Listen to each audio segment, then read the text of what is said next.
नमस्कार दर्शक बंधु शुभ सकाळ मु प्रवीण आपण मानक स्वागतम जनाउछि अनुचिंता वाल प्रवीण यूट्यूब चैनल को आसंतो जानि नवा भाग्यशाली पुरुष को चिन्हिबार 10टी लक्षण उभय स्त्री एवं पुरुष मानक पई बछा बछा 15टी टिप्स आज अनुचिंता।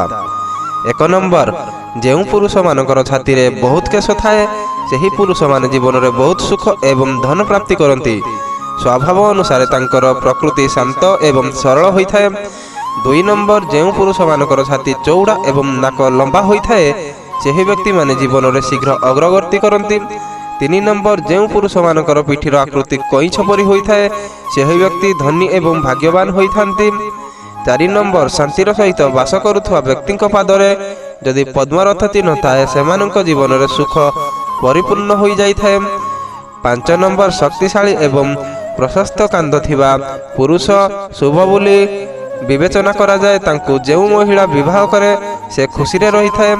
6 नंबर जेउ व्यक्ति हाथ में 6टी आंगुठी थाए एपरी व्यक्ति बहुत परिश्रमी होइथांती जहा द्वारा सेमानक आर्थिक परिस्थिति आहरी शक्तिशाली होइथाए। दर्शक बंधु माने आपण माने वीडियोटी केउ जिल्ला देखुछंती निश्चय कमेंट करिकि कहंतु।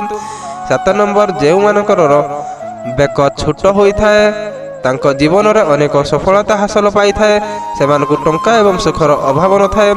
8 नंबर जे व्यक्तिर नाभि गभीर एवं गोलाकार सेमानक जीवन रे दारिद्र्य कदापि आसे नाही सेही लोक माने सर्वदा खुशी रे रुहंती। 9 नंबर जे व्यक्ति पादर आंगुठी पाखरे आउ एक आंगुठी बड़ देखा जाए सेही व्यक्ति जड़े भल पत्नी पाती। 10 नंबर जदि पुरुषर जंघ लंबा मोटा एवं मांसपेशी होइथाए से बहुत भाग्यवान होइथाए और तांकर आर्थिक अभाव हुए नहीं। दर्शक बंधु मैंने आपण मैंने जदि वीडियोटी को लाइक करना ताले वीडियोटी को लाइक करनियंतु एवं चैनल को सब्सक्राइब करनियंतु। आज पई विदाय नछु देखा पुणी गोटे वीडियो रे।